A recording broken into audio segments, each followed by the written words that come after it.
Belief is the enemy of knowing. All right, man. Welcome to Pro 777 Radio. This is hour one of episode 606. Me and Jason today, we're going to be talking about chemicals in our food supply. And this has gotten ubiquitous, by the way, but we're going to zero in on food. I got a few things to mention, but welcome, Jason. And a chilly good afternoon. All right, let's see if I can remember all these things I need to mention. First off, people have been asking about gift memberships since we're in the holiday seasons. We have them. You can go like you're going to subscribe and choose the gift option. All you need to do, the person you're going to give it to, use their email address to set up the account. Then after it's set up, you hand them the password. The next thing, there are currently 11 solar investigation videos that are members only. You can hit those under the video link. Lastly, the solar images that people were requesting are now available, and a number of people have, actually quite a few people have purchased them. If you purchase solar images and you print them nicely and hang them up, please send me the picture or a pic with you, either it nicely hung on your wall or you standing there or your family or your dog, whatever. But in the email, tell me that I have permission to use it. And what I intend to do is use it as an example for people to see. And also I'm opening a gallery on the website for all the people who have gotten the images and printed them. And actually there's some pretty nice, some people have printed them on vinyl. I'm really waiting to see that new glass printing method. It's actually not that new, but I'm dying to see the solar images printed on glass, maybe even backlit. I keep thinking if someone cut tissue paper out and glued it to the back of the disc just where the sun is and then backlit it, it would probably be stunning. Anyhow, do you feel like I hit everything there, Jason? That sounds pretty good to me. All right. Well, we're going to jump in. Let's do chemicals in food. And believe me, we are in the right country to talk about that. That's for sure. According to the World Health Organization, food additives are substances primarily added to processed foods or other foods produced on an industrial scale for technical purposes, e.g., to improve safety, increase the amount of time a food can be stored, or modify sensory properties of food. Food additives are substances not normally consumed as a food by themselves and not normally used as typical ingredients in foods. Most minimally processed and unprocessed foods do not contain food additives. Food additives are assessed for potential harmful effects on human health before they are approved for use. Authoritative bodies at the national, regional, and international levels are responsible for evaluating the safety of food additives. The joint FAO/WHO Expert Committee on Food Additives is the international body responsible for evaluating the safety of food additives for use in foods that are traded internationally. And let me add before we get into this, there are so many that I couldn't possibly stuff them all into one episode. So if we didn't get the one that you happen to have a particular bone to pick about, sorry, there's so much. I tried to get a lot of the more common ones. All right, right out of the gate, let's hit the ground running here. This is no nonsense. People have heard me cover the Gerson method. Unfortunately, I have been informed by people who I respect in the medical field, in other words, people who actually set out to cure somebody, like a doctor used to do or is supposed to do.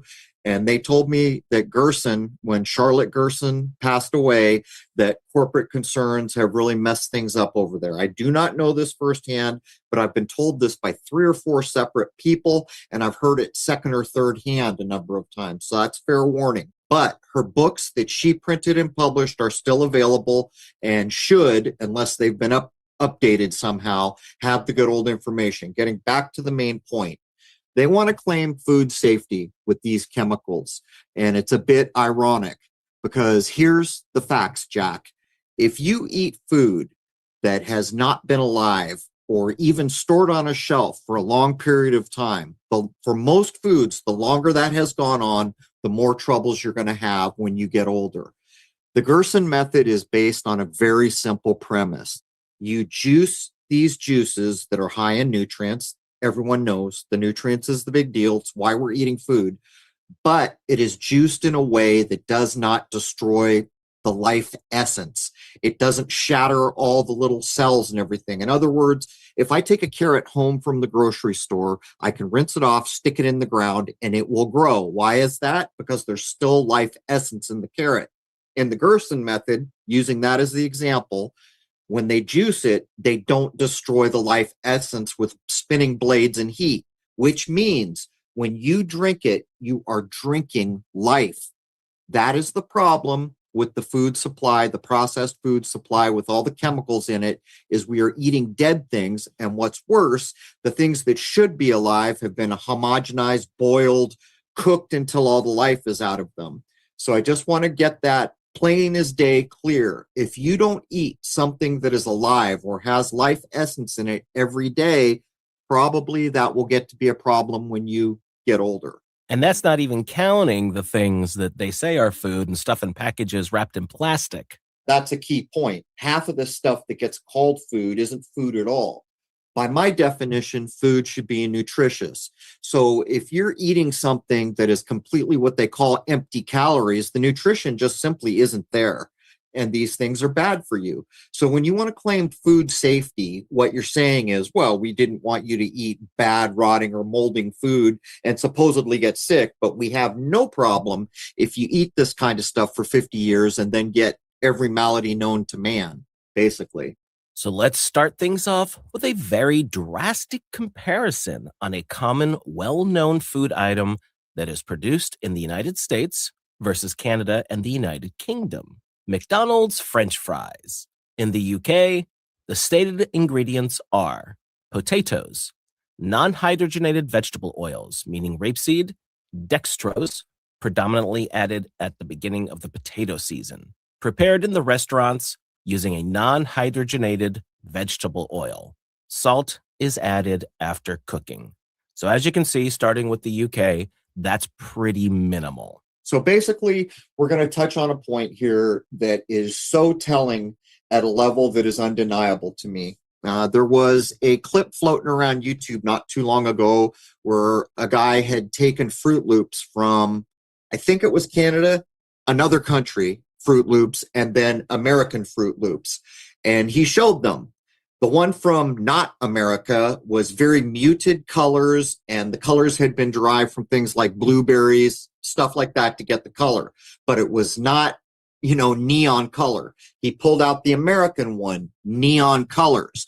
So he poured them both in bowls, blindfolded himself. The bowls were mixed up, and he did the taste test. And he said one of these is unbelievably better than the other one. And he assumed, because he'd grown up in America, that the neon colored one was going to have all that flavor that was making it so much better to his palate.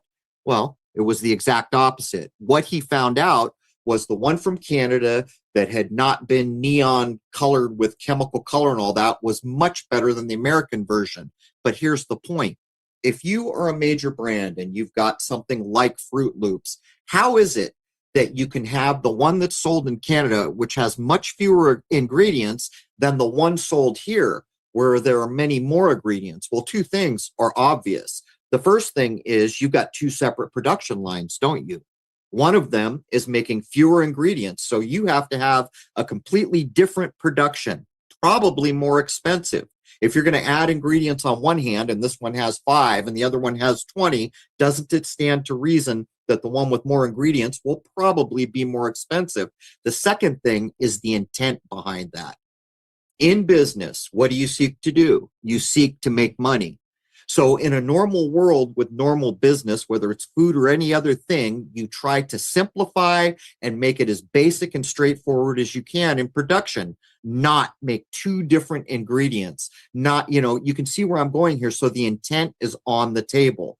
to put all those chemicals in. So then the question becomes why? By the way, if anyone's not aware, fruit juices generally don't look like they were just scooped out of an active nuclear reactor.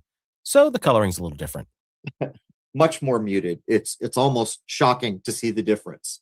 So French fries in Canada from McDonald's. Those ingredients are potatoes, high oleic, low linolenic canola oil and or canola oil, hydrogenated soybean oil, natural flavor, vegetable source, sugars, dextrose, sodium acid pyrophosphate to maintain color, citric acid is a preservative, dimethyl polysiloxane is an anti-foaming agent. Cooked in vegetable oil, high oleic, low linoleic canola oil and or canola oil, corn oil, soybean oil, hydrogenated soybean oil, citric acid, dimethyl polysiloxane. In the salt, it lists silicoaluminate, sugar, dextrose, and potassium iodide. Now that's Canada.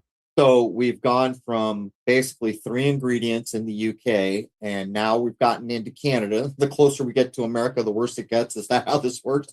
But as you were reading that, I thought about why would it be that the UK has potatoes, oil, and salt? And then it occurred to me, I think one of the most popular, like grab it and go meals is fish and chips, which would mean if that's true, people know what a real potato tastes like. I wonder if that has anything to do with it. Anyhow, we've added what here, Jason? 7, maybe 7 or 8 ingredients from the UK already? Completely unnecessary things. Right. Here's the thing. Before we go any further, because we're about to read the United States, do you know what French fries should be? What they actually are if they're just French fries? Potatoes, sliced, fried in an oil with some salt thrown on them. That's pretty much, if you got them 100 plus years ago, that's what they would be composed of. Well, there's another good point to be made here, because if you were a corporation that gave a damn about human beings, not only would it be that simple, not only would it probably taste and be, well, obviously much better for you, what oil you choose is a big deal. Right now, all the nut oils, I mean, you can just go to YouTube and search about how bad oils have gotten. There are very few oils that are not on the bottom of the bucket, you know what list. Anyhow, let's do America. We know how to make French fries, right? In the United States, the ingredients are potatoes, vegetable oil, which could be canola oil, corn oil, soybean oil, hydrogenated soybean oil, natural beef flavor, wheat and milk derivatives. Then we have dextrose, sodium acid pyrophosphate to maintain color, and salt. And it says that the wheat and milk derivatives have natural beef flavor that contains hydrolyzed wheat and hydrolyzed milk as starting ingredients. And it contains wheat and milk. Now, I took these from official sources, by the way, so I'm not just making this up. So why are we putting beef flavor on French fries? I'm guessing that probably has something to do with the addiction element. But here's the thing I noticed. It was, you know, it's weird since we've come into the 2000s. I can't even think in decades anymore. It's almost like decades don't happen anymore. But I would say somewhere near the end of the 90s or the early 2000s, there was a big change because they'd reached a point, or they were starting to talk about that they'd reached a point where chemically they could reproduce so many flavors and intensify them. And the reason this was a big deal is because they could bring addiction into the food game now at a higher level with all these chemical flavors. So they're claiming here that this is natural beef flavor. But again, why? I mean, it's a potato. Why are we putting beef flavor? I don't know if you know the reason, Jason. But I do. It's got, oh, do you? Go ahead. It's because they used to be fried in beef tallow, and they're trying to maintain a little bit of what used to be. And ironically, that means that even today, they aren't good for vegetarians and vegans, even though it's supposed to be just a vegetable. You know, there was a time when McDonald's was actually known to have the best French fries around. And the reason I remember this is because I was driving cross country with my father, and one time he said that. And then when the hospitals jacked him up and his kidneys were gone, he wasn't allowed to have salt, and he commiserated. He just wanted to try those French fries one more time. But unfortunately, everything in a French fry was problematic for him to eat at that point. My point being is they were actually known they had the reputation as king of the fry makers, and yet they've gone down this road. What business does that? When you've got a reputation for having something that's the best, why would you go down this road? I mean, to me, this is all intentional, Jason. To me, this has nothing to do with market share. To me, this is a form of population control. To me, this is, well, we're going to have to pay retirement on all these people. So all the big corporations that are in the gazillionaire club, we're all going to work together and see if we can check some people out earlier than they should. And that's a blunt statement, but that's how I feel about it. So before we leave the McDonald's thing, I've got one more point on it that I took from the McDonald's website, and it's dated March 4th, 2021. Why are your ingredients for McDonald's fries different in the United States from those in the UK? And the answer from McDonald's Corporation was, every country has a way of doing things a little differently, so there are a few reasons that can influence why our ingredients vary here at home. These can include customer preferences, local regulations and guidelines, and supply chain availability. While the ingredients we use in our fries in the US may differ from those served across the pond, taste and safety are never compromised. Poppy and cock, that's a beautiful statement, but we're talking about potato, salt, and oil. So this whole thing rings hollow. And again, in franchises, I don't even know if McDonald's is a franchise, but when you have a business that has that many chains, any normal business is going to try to simplify as much as they can and reduce the number of ingredients as much as you can. And the exact opposite is going on here. And by the way, I don't know if we're going to touch on it, but they have almost all the fast food places have a reputation as going towards the more unhealthy oils as time has gone on. Well, McDonald's nowadays has the reputation as not just being fast food crap, but the worst of the fast food crap. Well, it's kind of been proven. What was the guy's name? Spurlock, I think. That's got to be over 20 years ago now, doesn't it? When Spurlock filmed himself eating McDonald's for 30 days. And at the end of it, what was it? It was his liver was moving out. I think the doctor said, you got liver problems now, pal. And basically what he did is he drove up to McDonald's, and every time he ordered, if they did their sales pitch to mega size the meal, he accepted it. And all he ate for 30 days was McDonald's. And in 30 days, his liver, I think it was his liver, already had problems. It was multiple organs, according to the documentary, although I've heard that the documentary may not have been totally straightforward. Regardless, he supposedly only ate McDonald's for breakfast, lunch, and dinner for 30 days. I can't even fathom that. If I had to do it one day, I think I'd be vomiting. Well, to me, years ago, I would eat McDonald's like 25, 30 years ago. Not very often, but if that's what we were doing, I wasn't too worried about it. I wouldn't eat McDonald's if you paid me at this point. Would not happen. So now we're going to get into some hardcore stuff. Food additives that are banned in Europe, but are still allowed here in the United States. These include red dye 3, which is a coloring agent and a suspected carcinogen. Titanium dioxide, also a coloring agent, which research shows can accumulate in the body and potentially damage DNA. Potassium bromate, another suspected carcinogen used to improve texture in breads and other baked goods. Propylparaben, this is a preservative shown to potentially disrupt fertility and endocrine function. Brominated vegetable oil, abbreviated as BVO. This is used in citrus drinks and was just banned in the United States this summer after nearly 20 years of being banned in Europe. So here's the thing. If you are a big corporation where you're selling in Europe and here, to do this, to me, is to do it knowingly. But when you start to list things like disrupt fertility, which so many of these things do, and then carcinogen, now you tell me how this isn't a form of population control. Tell me. Because if I was CEO of a corporation and I was aware of these, those things would be so far from my business that no one would ever hear their names. Here's the other thing. They're adding a chemical to improve the texture of bread. Has anyone listening ever baked real homemade bread with good ingredients? Does it need any improvement on the way it tastes, smells, and its texture? No, it does not. So basically what we're saying here is we're making bread that's so bad, we're going to add junk to it to try to improve the texture. Because where I come from, bread baked from scratch is as good as it gets. Looking back in time, the first things that could be considered as food additives would be how early man found ways of preserving certain food items. Early man used salt, smoke, and sun drying to give them the means to keep certain items in an edible state, which was often a very serious situation in areas that experience strong winter seasons when acquiring food would be a lot more difficult than during warmer seasons. Ancient Egyptians used natron, which is a natural salt, to certain foods such as fish and meats. The ancient Romans used salt, vinegar, and wine for food preservation, with vinegar being a major ingredient for the pickling process. Up into the Middle Ages, spices like cinnamon, cloves, and pepper were used for flavoring and also for preservative effects because of their antibacterial properties.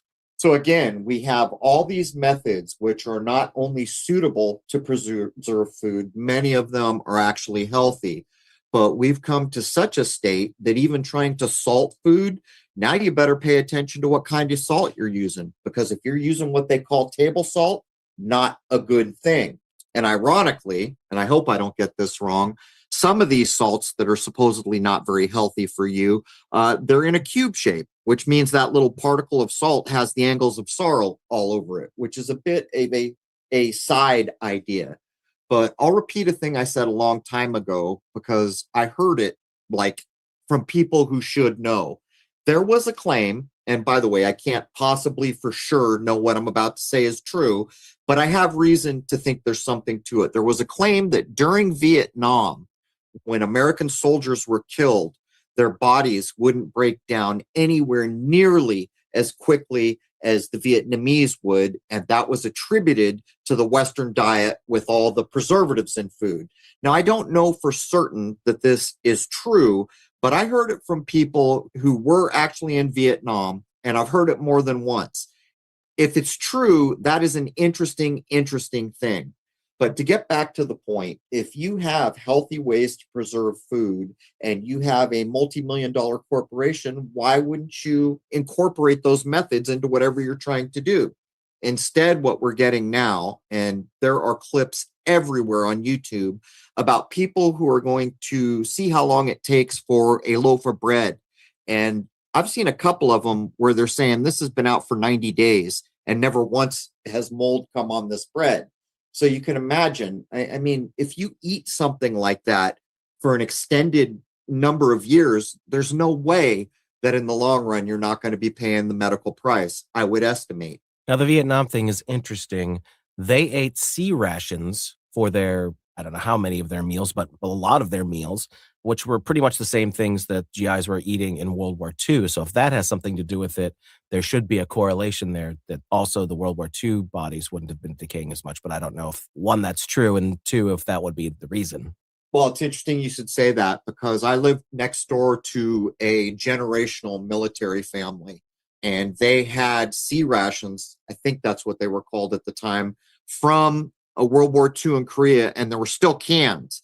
Now, by the time I was in the Marine Corps, the cans were gone. And I know there was a transition point when cans started to fall out of favor and for other reasons.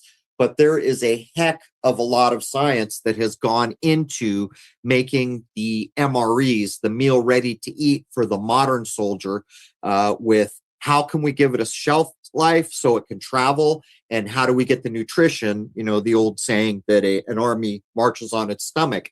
But there is a whole lot of science that goes into how do we make this stable so the MREs will last for a long time. By the way, there were at least 4 or 5 occasions, one of which was when I was in combat training, just after basic training, where the MREs had gone bad and people got really sick. Anyhow, it's neither here nor there.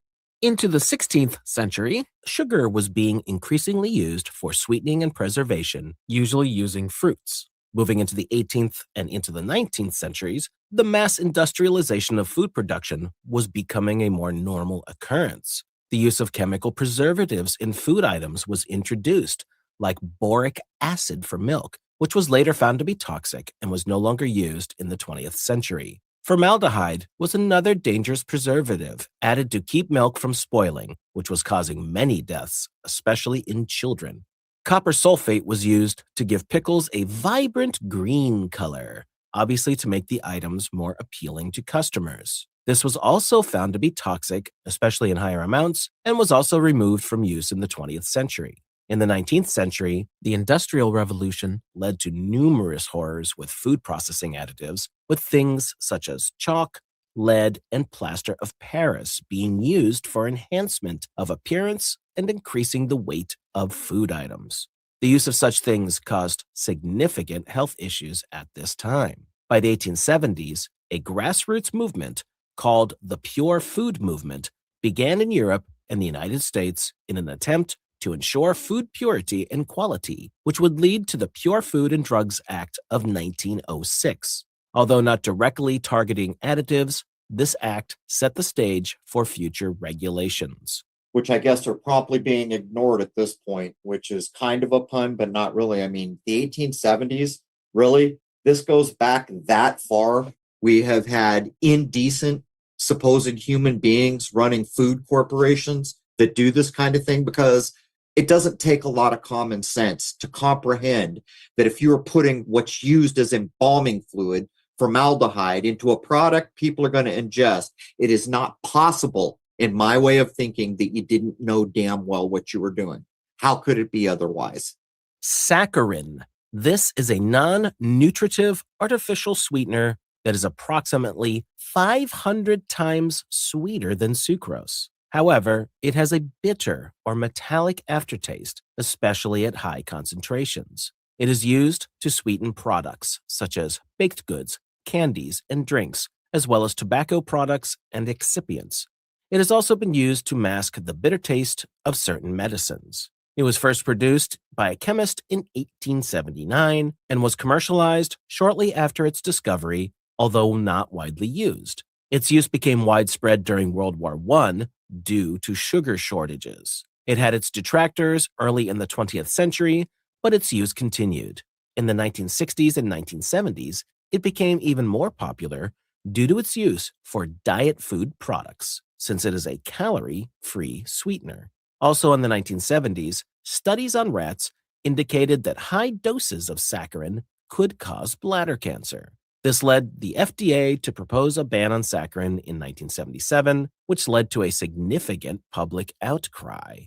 Congress would then place a moratorium on the ban, requiring instead that products containing saccharin carry a warning label stating it could cause cancer. In 1981, the National Academy of Sciences reviewed the data and came to the conclusion that saccharin's cancer risk in humans was negligible, which led to a gradual softening of the public perception. In 1991, the International Agency for Research on Cancer downgraded saccharin from a possible human carcinogen to not classifiable as to its carcinogenicity to humans. In 2000, the U.S. removed the warning label requirement from products that contained saccharin, which effectively ended the decades of controversy over its safety. You will still see it in common use today, and in restaurants, it is normally the pink packet in the sugar caddy, with the most common brand name being Sweet and Low.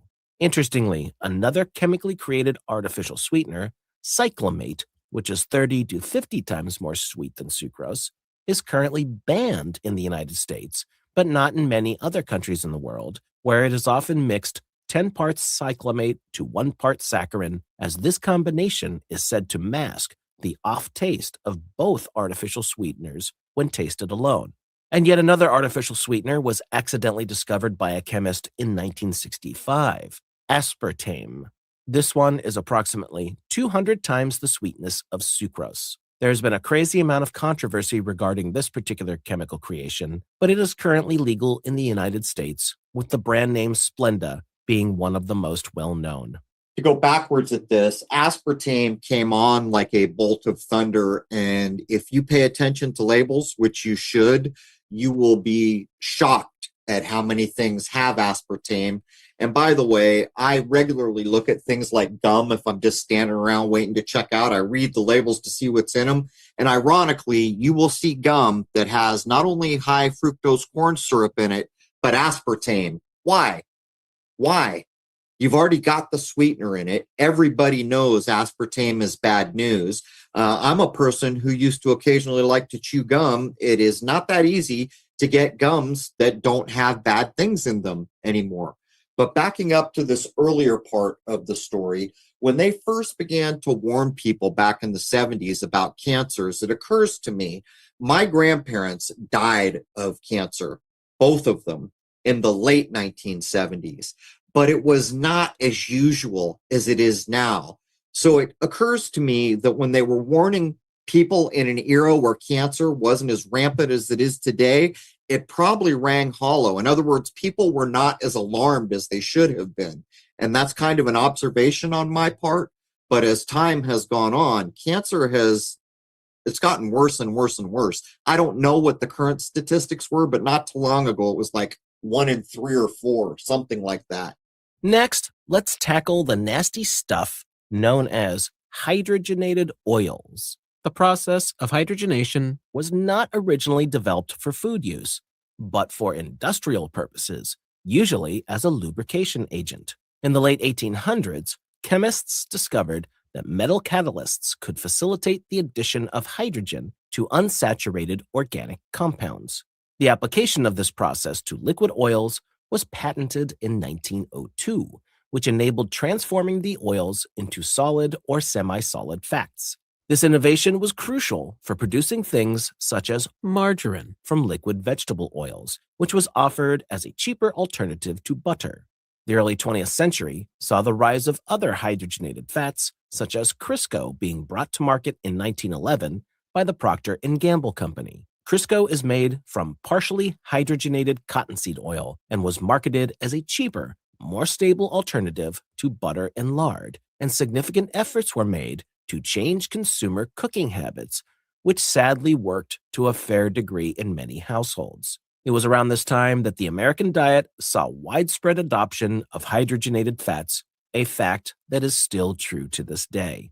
Well, we've gotten increasingly heavier and heavier. I think baldness in men has been increasing all these decades. But in my household, my mother was conscious of health things, and we ended up being a family that used margarine because my mother was under the impression that margarine was better for us than butter. And that was propaganda. Yeah, look at how the worm has turned. And by the way, butter was given a horrible, horrible name. And actually, if you make butter in a real way, not that you should eat it by the spoonful, but it's a damn sight better than the margarines. But here's the rub. Ironically, I have always hated butter because I grew up in a house that used margarine, so I never ate it. Same was true of mayonnaise because my mother liked Miracle Whip, couldn't stand it. So the side effect for me was great. Never ingested those things. But here's a conscious mother with 3 children trying to do the healthy thing, and she was propagandized into getting the butter out of the house and substituting in a thing that was far, far worse for the family. When they were first introduced, hydrogenated oils were promoted as healthier than other options due to both their stability and the misconception that they might reduce cholesterol compared to animal fats. By the mid-20th century, health concerns were becoming apparent, with studies beginning to show that their use was not so good as was initially pushed. In the 1970s and 1980s, studies started to link trans fats, which is a byproduct of partial hydrogenation, to increased heart disease due to their effect on cholesterol levels. By the 1990s, there was more than enough evidence against trans fats that there began to be pushes for regulations against it. In 2006, the FDA made a decision to require trans fat labeling on products that contained the substance. In 2015, it was declared that partially hydrogenated oils were not generally recognized as safe, which was a pivotal shift. This led to the phasing out of artificial trans fats in many countries, with alternatives like fully hydrogenated oils or interesterified fats taking their place. Although reduced in the United States, PHOs can still be found in foods, most likely in certain baked goods and fried foods.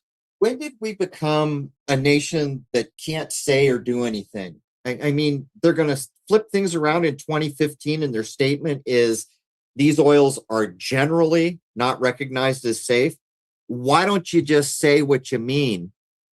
You can see the infiltration and the influence. That language is far different than this is not good for you, or worse, this could really be bad for you. We're going to say things like this is generally not recognized as safe.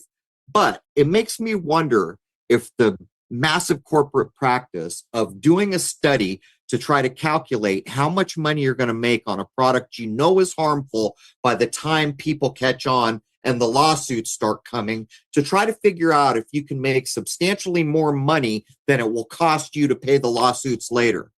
It reminds me of, what was that painkiller, Jason? OxyContin, I think it was, where they came out and said, oh, this is substantially works better for pain relief and it's not addictive. Well, a few years later, one of those things is true. Yeah, none of it was true. It was like many more times it's good as for addictive. Pain. And what's worse, it was so much harder to get the people off. And so this is what had happened. They had calculated this fortune that they could make in the meantime, almost unconcerned about how many people they damaged, because they had calculated that the payout later would be a fraction of the early on profits. And you've got to wonder if that is playing a role in the food. The other thing, of course, is the way that our so-called government works. We all should be waking up to the fact that corporations run this joint, not so-called governments. The governments are corporations, but even if they were doing their job, they're really not, because of lobbying and the power of the richest corporations in the world. Actually, when they don't want something to happen, they just lobby it to death to get their way. And almost always it works. And the amount of money they're spending is obscene, sometimes in the billions of dollars, to stop this bill or that bill. Well, to be very clear about OxyContins, they're very good at killing pain, which is part of what contributes to their addictive nature. This addiction has become part of the food calculation. And I think we can probably, there was a TV show that was put on as they were beginning to announce that they could chemically synthesize so many flavors and make it more intense than it was in nature and all these other things. But that was the first time I ever heard food chemists start to use addiction as part of their calculation. Whereas people used to eat this many Oreos, but now with the addiction calculation, we estimate that we can get them to eat this many Oreos. I mean, it's a hell of a thing when you see how corporations get to the point where the customer, it not only does it not matter, damaging the customer is not a factor at all. The only thing that is a factor is how many units can we push, how much does it cost to do it, how long can we get away with it. If I'm remembering correctly, some of these products and these companies were sponsoring radio and TV programs, and I'm pretty sure, if I'm remembering properly, Crisco was a big one of those. You can go back even on YouTube today. Early on in black and white TV, it used to be like one I remember, and I don't know why, was Peter Pan peanut butter. And that was like the promoter for that particular show. And you can go see the beginnings of what Jason is talking about, where they're on the air and they actually stop and they hold up a jar of peanut butter and extol the virtues of Peter Pan peanut butter. That's where it all began. And that also is a big shift in American culture, because if you consider how almost all money is made by advertising now, it's a fraud. It's a fake. They're basically saying most of the time, we gave you this many eyeballs, which was estimated, and most of the time, there's no calculation at all on how many conversions to sales there are. What I'm getting at is everything is driven by advertising now, and so much of that advertising is sleight of hand. In other words, it's just as fake as all the things we're talking about. Next, we're going to cover BHA and BHT. Butylated hydroxyanisole is BHA, and butylated hydroxytoluene is BHT. which are two common synthetic antioxidants used in the food industry. They are both petrochemical products. BHA was first synthesized in the 1940s, with BHT coming along a short while later. They both became widely used. BHA prevents fats and oils in foods that it's added to from becoming rancid, which extends the shelf life. BHA also helps maintain food color, flavor, and texture. It is commonly used in baked goods, cereals, chewing gum, snack foods, and food packaging materials. BHT is also used to extend the shelf life of foods by preventing oxidation, most particularly in fats and oils. It is also used in cereals, as well as potato chips, vegetable oils, and some cosmetics and pharmaceuticals. There are concerns that both could be carcinogens, but this is not usually considered a concern because of the low amounts that would be found in food items. Both are banned in Europe, but not in the United States. So there it is. We just covered this on the recent episode about dentistry, where you could go look up that fluoride is a neurotoxin. You can go look up that mercury is toxic, as if anyone had to tell you. Now go to Wikipedia and look up fluoride, and they will say the same thing every time to defend its continued usage, which is low dosage. And this is such a hill of beans that I can't even begin to address it. When you have put fluoride into Lord knows how many products, when you go into a dental situation, then you go home and drink it in your water, then you shower in it, then you cook in it, you cannot possibly make the argument over a lifetime low dosage makes it okay. And that's beside the point. If a thing is toxic, it's toxic. So why would you be using it in the way you're using it? And when we look at BHA and BHT, it's almost no different, the argument that's being made. But if you want to use the low dosage argument, then go ahead and show me the body that is monitoring this, testing for this, and proving that people are ever exposed to just low doses. But to top it off, where does it come from? Of course, it comes from the same source that almost all our pharmaceuticals do, the petrochemical industry. And Jason and I have covered that enough to let you know that that is as inside baseball as it gets. Food technology continued to change and advance, if you really want to use that term, as the 20th century progressed. The shift towards more and more processed foods, especially in American homes, increased due to consumer demands for conveniences along with economic advantages. As this trend continued, the concept of generally recognized as safe, GRAS, was brought to the public. GRAS is a United States Food and Drug Administration designation that a chemical or substance that is added to food is considered safe by experts under the conditions of the intended use.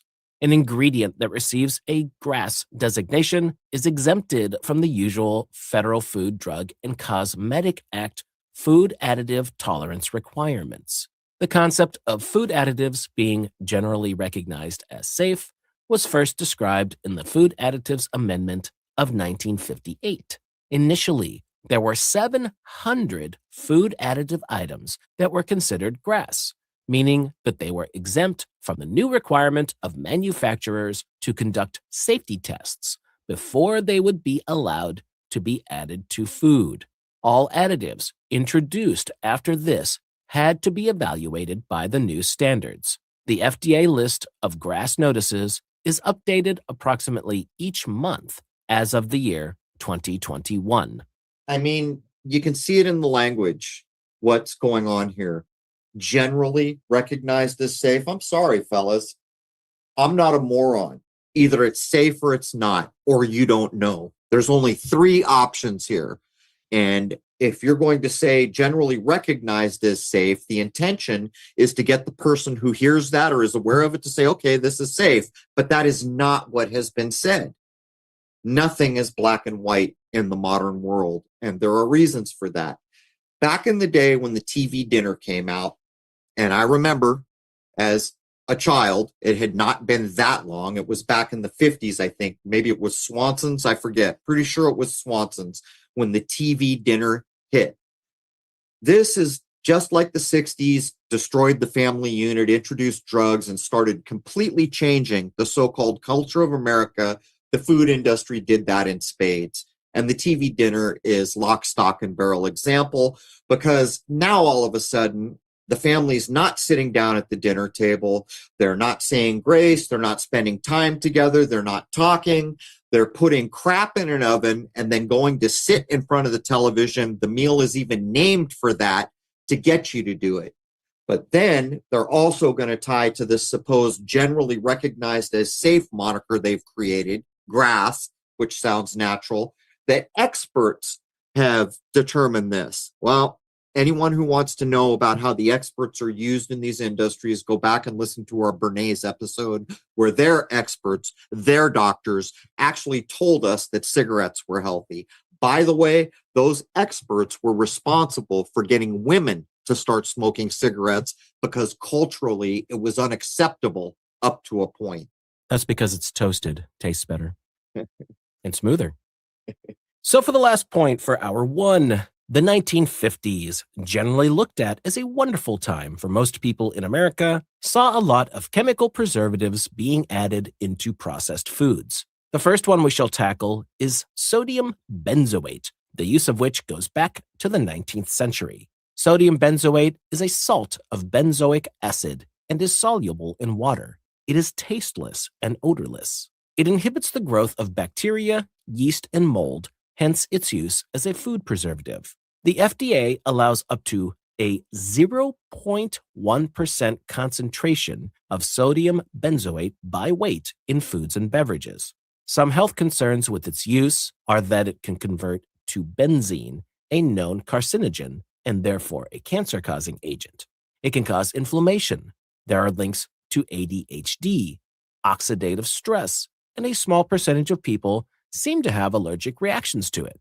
In the UK, they have replaced its use in the majority of soft drinks with potassium sorbate, another food preservative.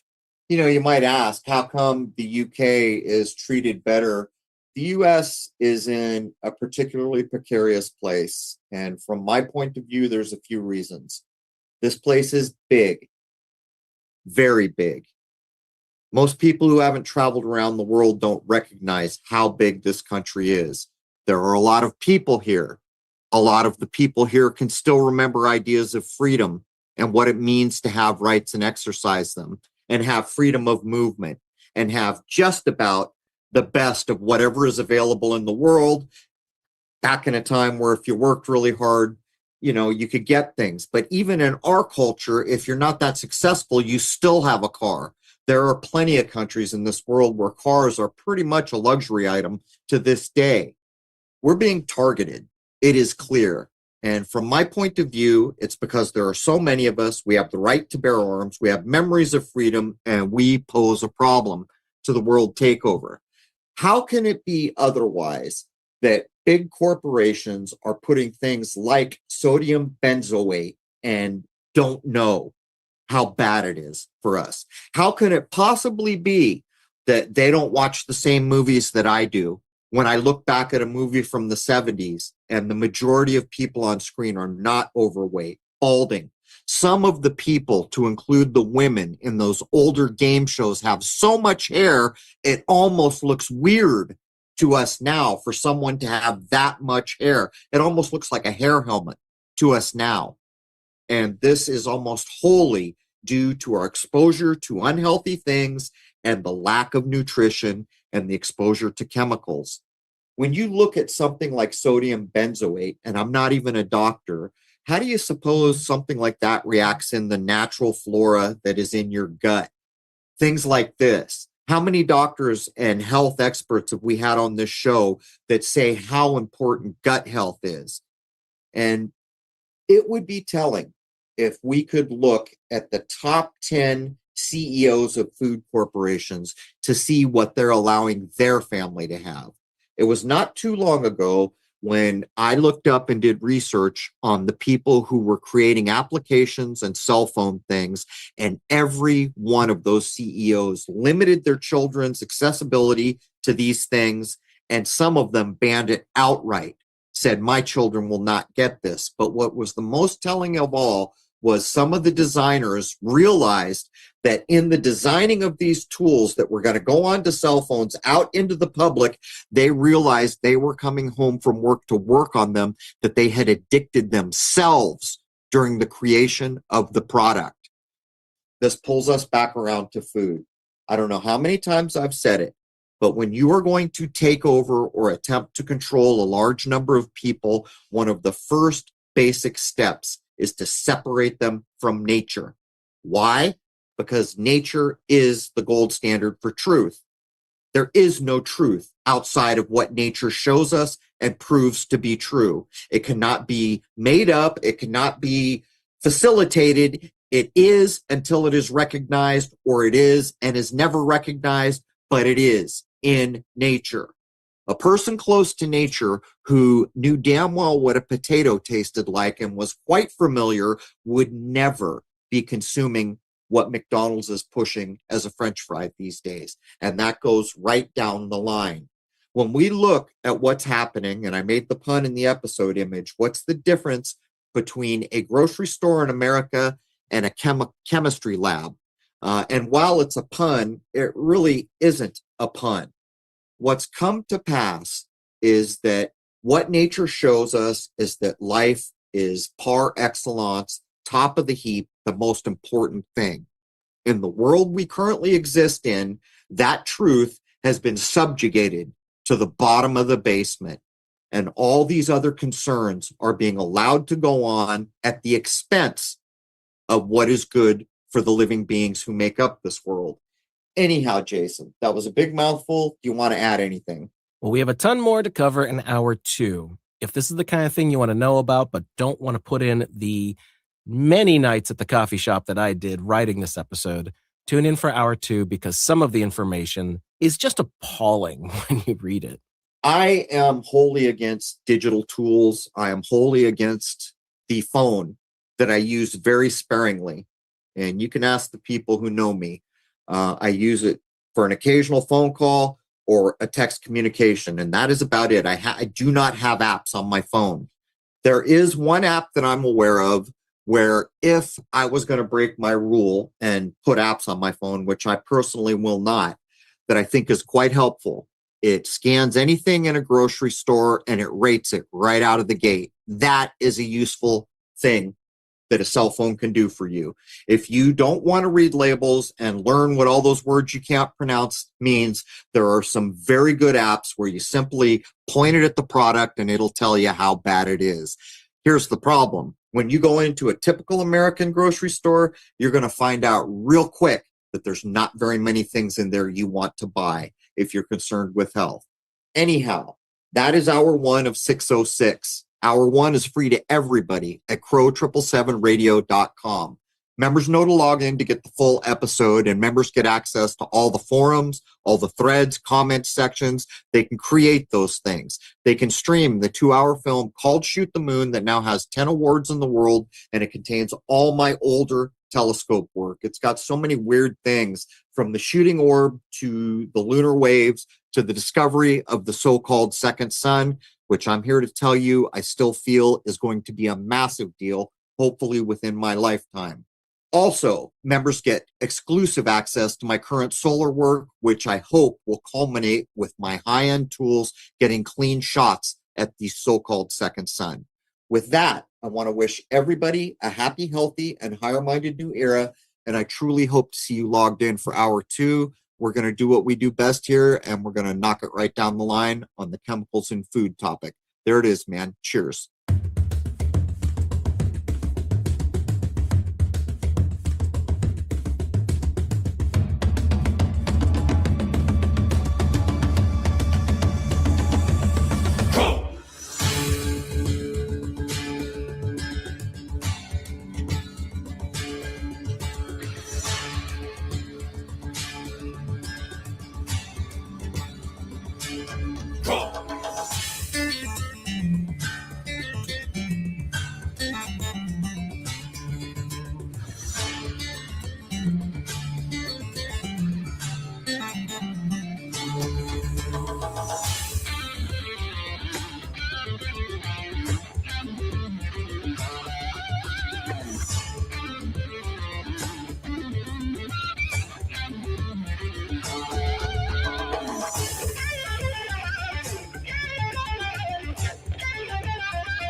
Belief is the enemy of knowing.